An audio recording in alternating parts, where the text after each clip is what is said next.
The following program was produced by an independent community producer. The opinions expressed do not necessarily reflect those of the ECAT staff or board of directors. Good morning, good afternoon, good evening, good night. It's the Ron Van Dam Show. Hold on tight, things can get a bit weird, if you like that sort of thing. Hey, welcome to the program. How are you? Good to be with you. I thank you for coming, for going all the way to the living room or to the kitchen to watch this. How you really went out of your way to do this. I really appreciate that. I, on the other hand, had to get dressed, so such as it is.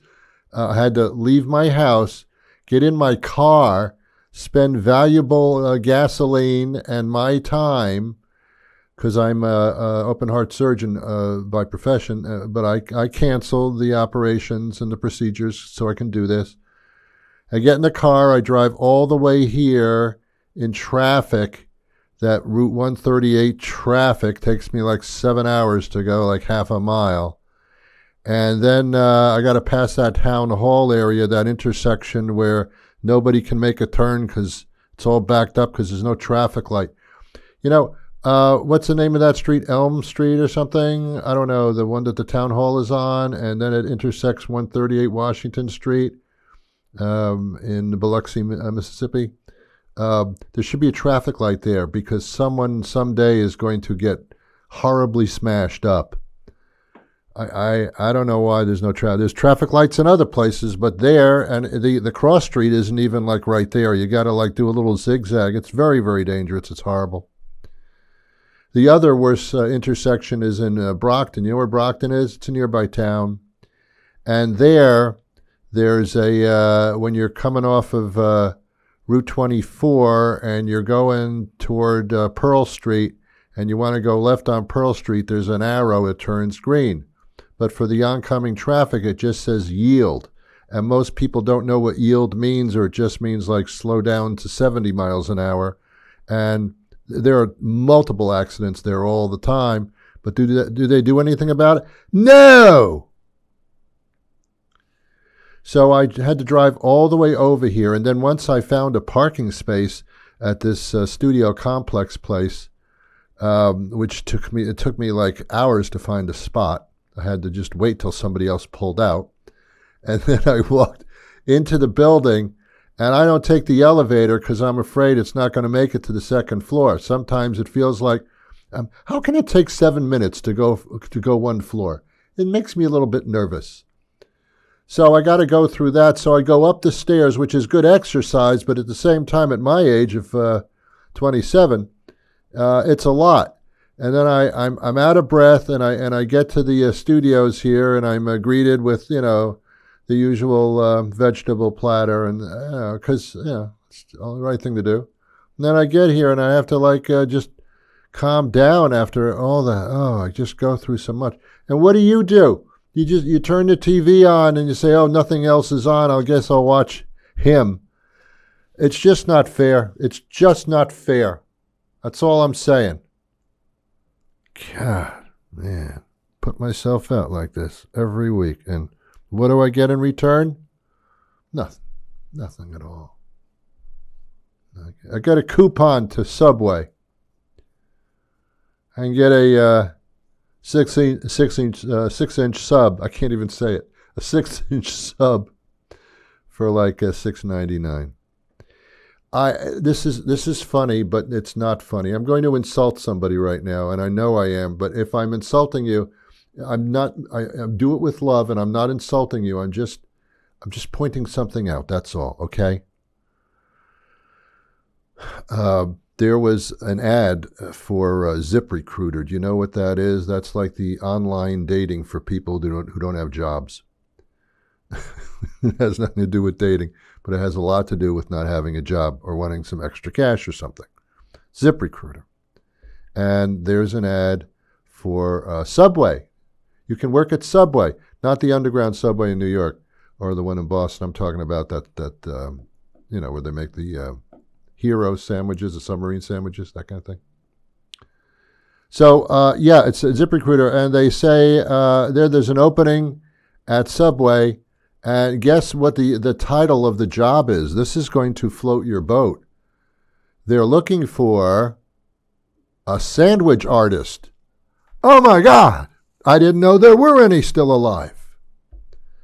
Yes, no, you don't stand behind the counter and make sub sandwiches. No, you don't.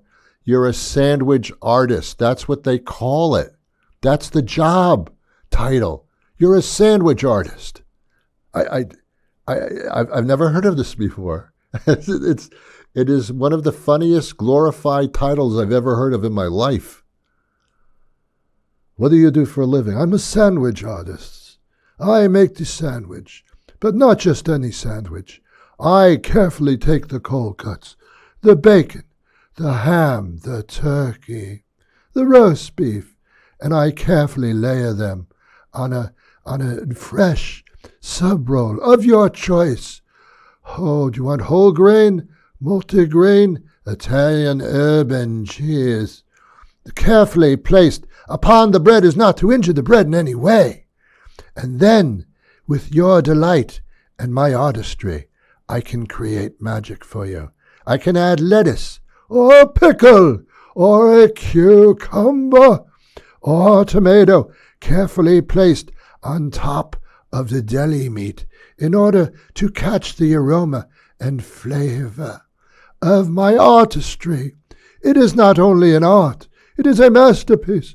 Every time I compose a sandwich, it is a masterpiece that has come from my very veins on to the sandwich piece.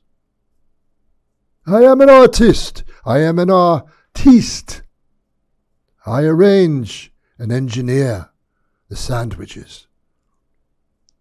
No one makes a sandwich like I do. I'm an artist. Don't dare criticize me. Are you putting mayonnaise on my piece of art? How dare you put mayonnaise on my piece of art?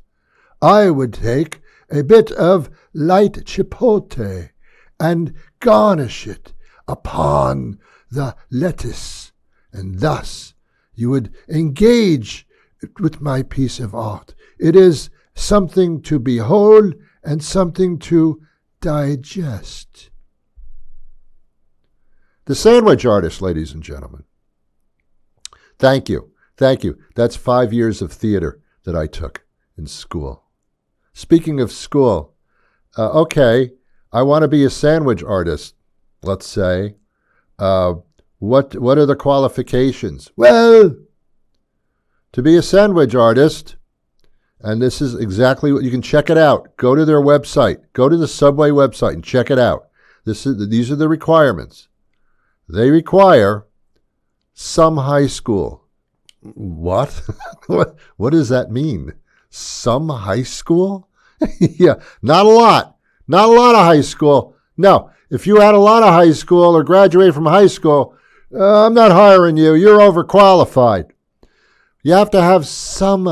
How long is some high school? Just walk in the building for 10 minutes. That's some high school. Just walk in some high school for 10 minutes. It's not that you're a high school dropout. It's just that you had some high school, and that was enough. Enough for Subway. Or, and this is even more amazing, it actually says, and I quote, some high school or equivalent. What is the equivalent to some high school? I don't know. What would be the equivalent? The equivalent to some high school is some high school. I don't know what else it would be. Anyway, so that means that just about anybody can work at Subway, apparently, and be a sandwich artist. The other requirement is that you have to be able to lift up to 30 pounds. That's a big sub. That's a big size sub. Now, it's not that you have to lift the cartons of the accoutrements and the supplies come in cartons. You have to be able to lift 30 pounds. That's how heavy the cartons are. up to 30 pounds. If you can't look, there's some high school involved, but you also have to lift up to 30 pounds. And the last requirement in order to be the sandwich artist at Subway is you have to stand on your feet and walk around. There's no sitting. You're constantly on your feet and walking around, like from here to there. You want it toasted? Do you want the sub toasted? Yeah. What? Yeah. I'm sorry, I only had some high school. Now, I'm not making fun of people at Subway. I'm really not. This is just some way to waste time, to get through this program for 30 minutes. It's really all I'm doing. I respect any job. Could I do it? Maybe I can't. And I had more than some high school. I don't know if I could do that. I just don't know. I guess you have to be willing to learn, too. I mean, how would you know if you didn't listen? And some high school. I don't know. When I go into a Subway, I don't see a young person with some high school. I usually see an older person who kind of owns the place. I believe a lot of the Subways are franchises. Am I correct? Am I correct about that? So you have the franchise owner making the subs. Not that the Subway franchise owner had more than some high school. I really don't know, but I feel like walking into a Subway because, as a smartass, and just walking up to the counter and I say, yes, can I help you? You had some high school, didn't you? That must have been some high school, huh? I know, because I read the requirements. You wouldn't be here if you didn't have some high school, right? You had some high school, didn't you? I know you had some. I can see you had some. Can you lift 30 pounds? I bet you can. I don't know how I know, but I bet you can lift 30 pounds. So there you go. There's another job that I've run into that I find amusing, although it's a good paying job. The Subway thing, not the best paying job in the world. But there's a supermarket, a little overpriced, but there's a supermarket in this town. And on the wall of the supermarket, they have pictures of the various department heads in the supermarket. There would be the dairy manager. There would be the deli manager. There would be the meat and seafood manager. And they manage these things. They make sure there's enough stock and all that kind of. Then they manage the department and the staff of that department, I would assume. I don't know if you need some high school or not. But they have pictures of the people, and they look so proud about the fact that they are the heads of these departments in this supermarket. But I always am amused by the cheese manager. They have a picture. Last time I was there, it was a young lady looking very proud. And she was the cheese man. I think she was posing like this. Something like that. Like when you manage something and you're doing a good job, you kind of go like that. You go like that. So she's the cheese manager. I don't know how you tell people this, like, what do you do for a living, Betty? I am the cheese manager. Oh, you manage cheese? I do. I manage Gouda. And I make sure that the provolone and the mozzarella are not next to each other, because that is wrong. That is just wrong. Last week, we were a little bit low on the Parmesan. Oh, I got on the phone and I made sure that there was a shipment of Parmesan that came in the next day, because that's what I do. I'm the cheese manager. Don't screw around with my cheese. I carefully lay it out on the display counter. And we got crackers, too. I mean, I know I'm not the cracker manager, but it's within my jurisdiction. I also manage the crackers. Now, I don't have a staff of people. It's just me. But I'm that cheese knows not to fool around with me. Don't get out of hand, you cheese. Jesus, you listen to me. And I know in this supermarket, people walk up to the cheese display and they go, "Oh my God, this is beautiful. Where's the cheese manager? I want to thank the cheese manager. I've never seen cheese displayed like this before. Oh, I've been to places. I've been to Switzerland and to other places that have cheese, but I've never seen cheese like this." Cheese manager, ladies and gentlemen. I don't know what the next step up is from cheese. I guess you go to meat and seafood. That's just a guess. I really don't know. I'm not sure. Cheese manager. Anyway, you have survived almost 17 minutes of this show. Congratulations. Actually, I'm the one to be congratulated. Because I know you're not paying attention.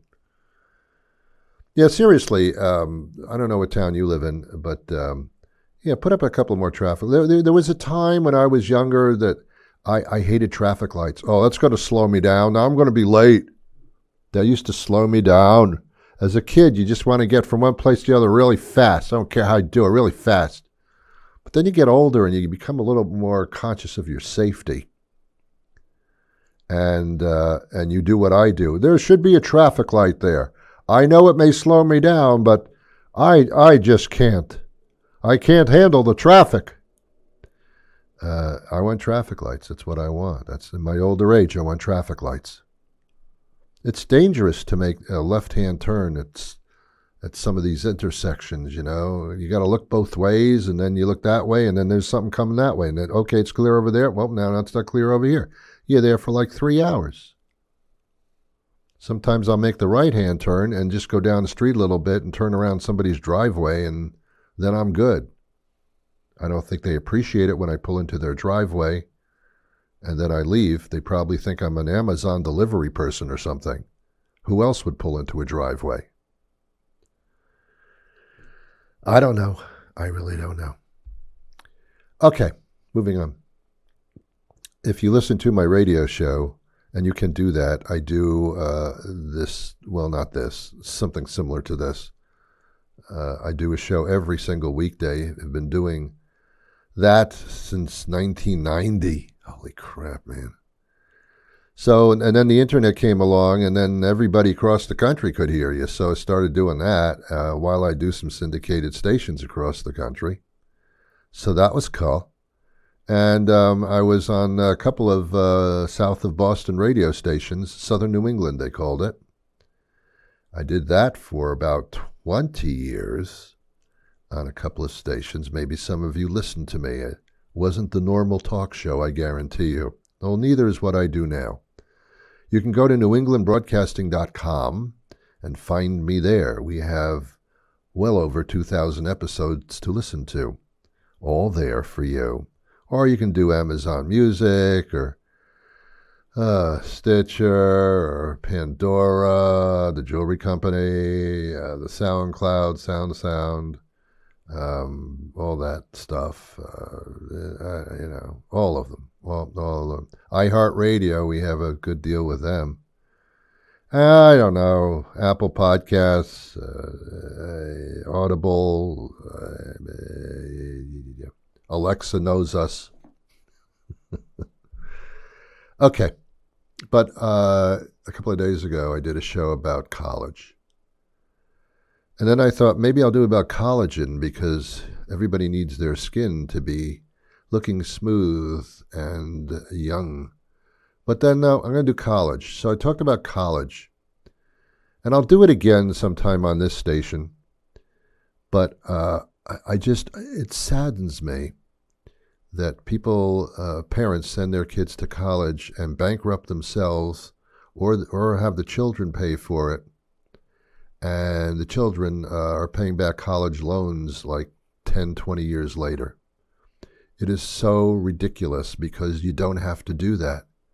They have state universities, as they do in every state, and they're far less expensive. Community colleges, I mean, they're just as good too. Some high school is good. Technical schools are fantastic. They're fantastic. To learn a skill like that, you can't go wrong. You don't have to spend thousands upon what's college? What is a year now is something like $60,000, $70,000 for the private schools? What are you, crazy? Who would pay that kind of crap? And when you do, those colleges like Rhode Island Baptist Church, whatever it is, Rhode Island College or university, whatever, Brown University, Harvard, all those places, Boston College, they're very expensive. But they're not, the professors are not the ones that are teaching you. It's the associate professors. They hire the professors just to write books and papers so that they can be popular and say, we have Professor Johns with us. He's on our faculty. Does he teach anything? No. It's stupid. It's stupid because in the long run, when your kid's going away to college where they stay in a dorm, their education is basically how to say no to drugs, dating their first girlfriend, having plenty of the chicky bow wow sex, and drinking. And that's what college is. It's an introduction to a child who has not been away from home before, thrusted into a world of evil and devil worship. Enjoy. That's what you should be concerned about. And then on top of it, you got to pay the thousands, tens of thousands of dollars on top of that? What? What? Are you kidding me? No. Unless you're going to be a doctor or a lawyer or anything like that, stop wasting your money. It's about time that the private colleges started learning that they're charging way too much and giving way too little. And basically all the parents are doing is paying $70,000 for a piece of paper. Per year. 4 years of college, over $250,000 for a piece of paper. And if you're stuttering, if you're studying liberal arts, I don't even know what that is. Yes, I have a degree in liberal arts.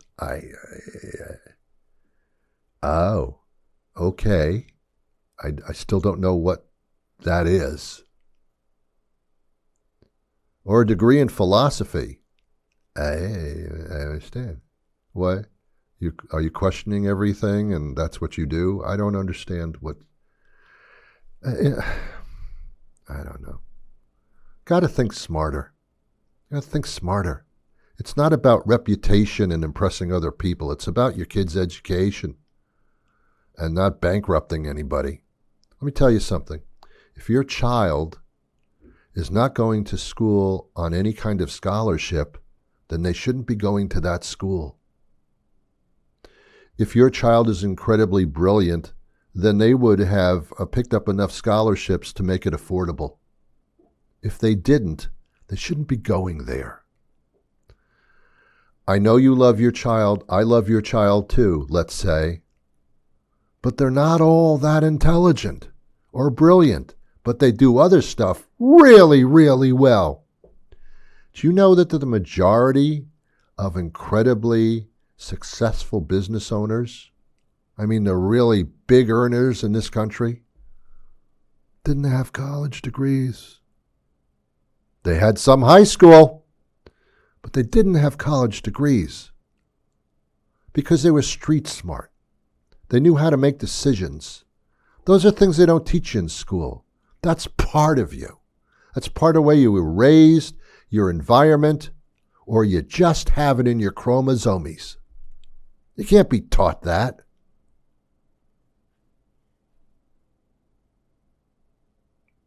I don't know what to tell you. I would double think if I were a parent right now. I would double think this whole thing. See, what's wrong with people in this country, and there's a lot wrong with people in this country, is that they just do it because that's what you do. They don't question it. To just about everything, there are alternatives.